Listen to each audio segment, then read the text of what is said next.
Tiếp đến chúng ta cần một cái nồi. Chúng ta cần 2 thìa hạt lanh. Hạt nguyên hoặc xay rồi cũng được các bạn nhé.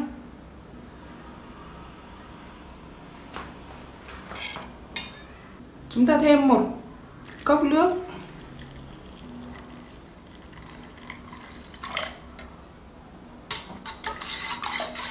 Sau đó nấu trên bếp. Chúng ta đun nhỏ lửa trên bếp sôi kỹ.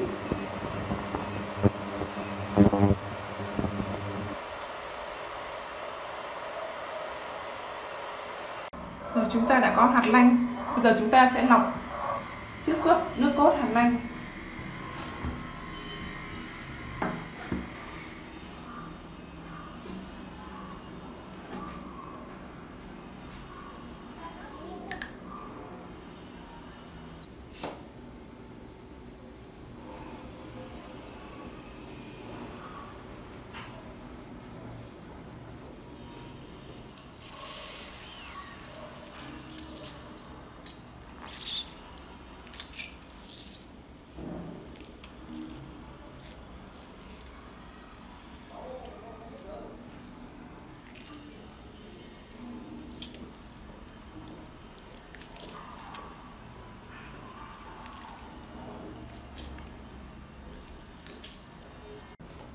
Chúng ta đã có tinh chất hạt lanh.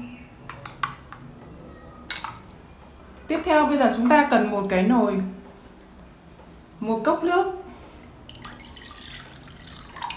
1 thìa bột ngô hoặc bột gạo các bạn nhé, đều được. Sau đó chúng ta đảo.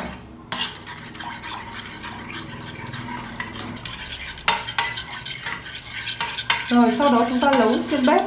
Các bạn nấu trên bếp cho đến khi được hỗn hợp sệt thì chúng ta tắt bếp.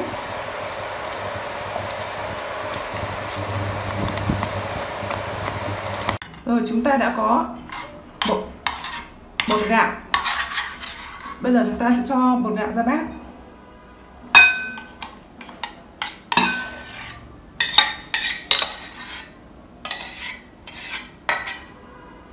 Rồi đây là tinh chất của hạt lanh, chúng ta sẽ cho hết vào.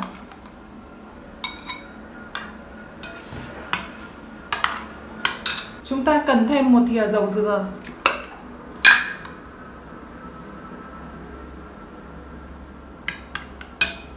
Rồi, bây giờ chúng ta trộn đều hỗn hợp. Chúng ta hãy dùng cái phớ.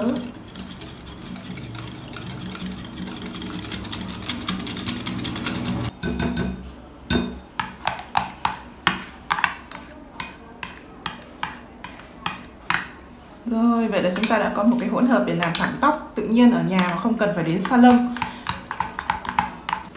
Chúng ta chuyển qua bát nhỏ này.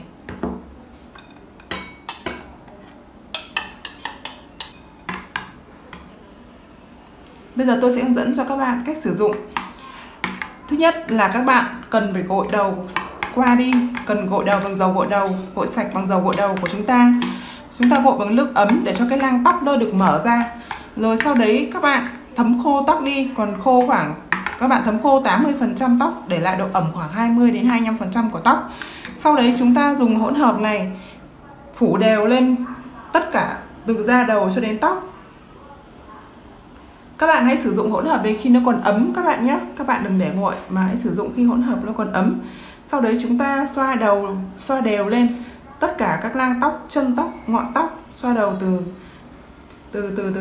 từ chân tóc cho đến ngọn tóc. Và chúng ta dùng chụp mũ ni lông hoặc dùng khăn ấm để chúng ta chùm lại và ổ trong càng lâu thì càng tốt. Nhanh nhất thì cũng phải từ 40 đến 50 phút hoặc 1 tiếng. Còn các bạn để được càng lâu thì cái tóc của chúng ta sẽ càng thẳng và chữa trị được tóc khô, gãy, rụng, chẻ ngọn.